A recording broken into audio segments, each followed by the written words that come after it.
concordando com essa mudança, a mãe e o pai, eles podem então entrar na justiça por causa dessa mudança? Imediatamente. Imediatamente. Uma pela urgência do tratamento dessa criança, desse paciente que não pode ser paralisado, e outra, é a única opção que nós temos no momento, por não ter leis que regulamentem a questão dos planos de saúde. Então, para que a gente agilize essa demanda, a gente precisa provocar o judiciário. Maravilha. Agora, em questão também de leis que não são cumpridas, né? Uma outra questão, denúncias chegaram à nossa equipe em relação a isso, é a falta de um professor auxiliar na sala de aula. A gente tem até o exemplo de uma criança, o Noah, a mãe entrou na justiça, conseguiu agora esse direito, mas depois de muito esforço, né? Em relação a isso, por quê? Se é algo previsto em lei, doutora, por que não é cumprido? Então, essa falta de cumprimento, que nós temos que saber primeiro, tem que ter o acesso à educação. A lei de 2015 de inclusão deixa muito pautado essa questão do acompanhamento disciplinar para essa criança. Ela precisa ser acompanhada. Ela precisa ter esse acompanhamento dentro da escola. A escola, dentro dessas vagas, ela precisa distribuir essas vagas, tá, para essas crianças. Não pode ter o que está acontecendo? Está tendo uma discriminação. A partir do momento que tem uma discriminação, está tendo uma quebra dessa determinação em lei.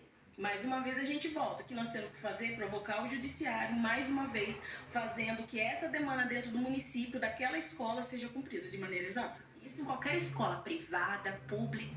Todas as escolas, dentro das vagas que elas têm que fornecer para essas crianças, elas precisam deixar separadas para essas crianças do aspecto autista. Elas têm que, de uma forma ou de outra, elas têm que cumprir, tá? Então, a Marcela não tem. Então, vai ter que ter outra escola dentro que atenda essa mãe com essa criança.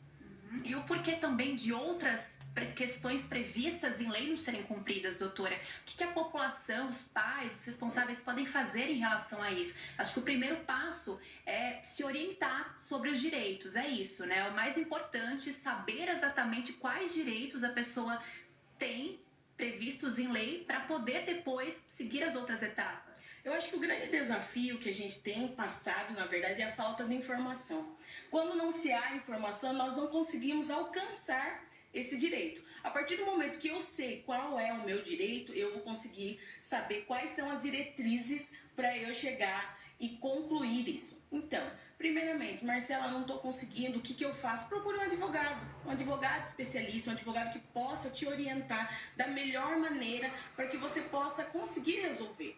Né? Nós sabemos que é uma questão que tem acontecido muito, nós temos que cobrar, né, o Poder Executivo, nós temos que ter verbas, né, separadas, não existe uma verba, né, separada para essas questões de inclusão dessas crianças na escola, dessas crianças em relação aos planos de saúde. Os planos de saúde não têm regulamentação. Então, o que eles estão fazendo? Eles estão fazendo o corte em massa, eles estão fazendo o que mais?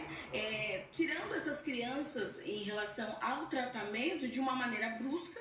Não tem uma resposta, nós não conseguimos cobrar de uma maneira, olha, na lei específica que regulamenta esse plano, tá? Precisa resolver, não temos. Então, assim, o executivo, o legislativo, ele precisa estar mais presente nessas questões. Eles têm deixado à margem, né? O que sobra?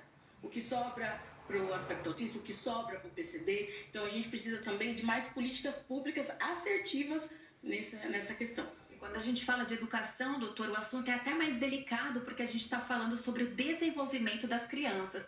Por exemplo, a criança que é autista estuda numa escola particular, essa questão de ter um professor auxiliar implica no pagamento a mais ou não? Não é para implicar.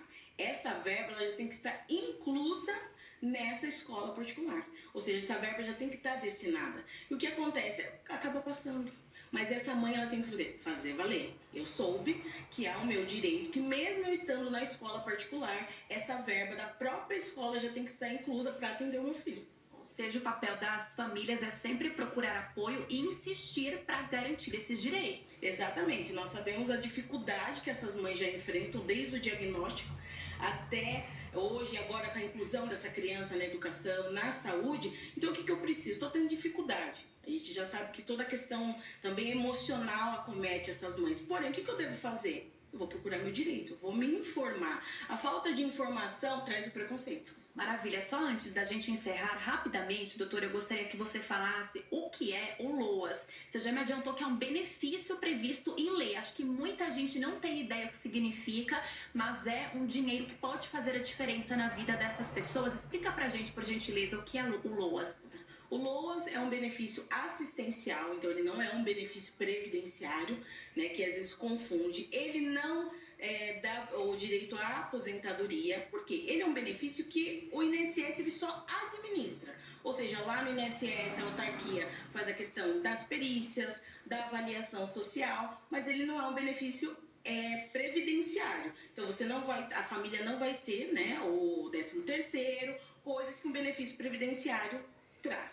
Então, o que é necessário, primordial? A mãe ter, ou o responsável desse menor, ter o cadastro único. É primordial. Sem o cadastro único, você não vai ter acesso tanto aos benefícios assistenciais, né, do CRAS, quanto ao benefício do LOAS.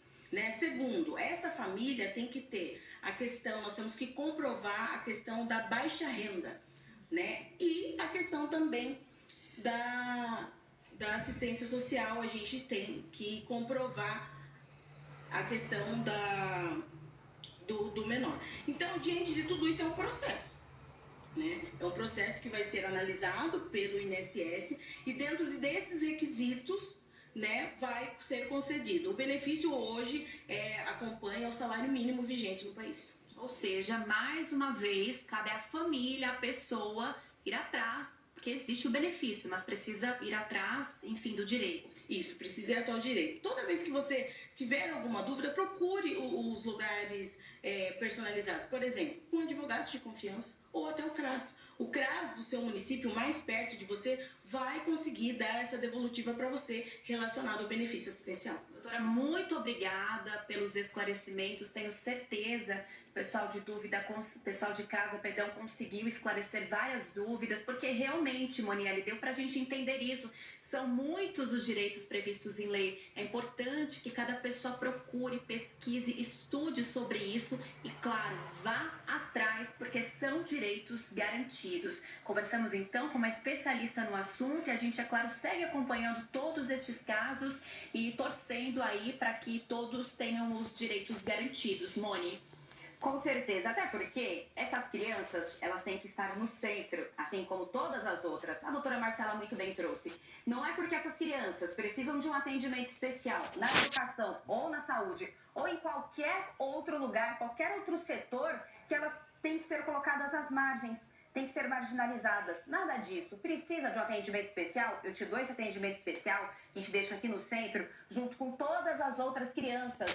É lei, está garantido. Agora precisa ser cumprido, por isso que a gente está de olho e passa todas essas informações e a gente vai ouvindo você aí de casa também. Maria Isabela, obrigada pelas informações. Agradece também a doutora Marcela, muito pontual, todos os esclarecimentos dela. Olha, gente, quem saiu de Jundiaí para São Paulo hoje cedo e pegou a Bandeirantes, enfrentou lentidão. Um acidente na chegada à capital matou 2 pessoas.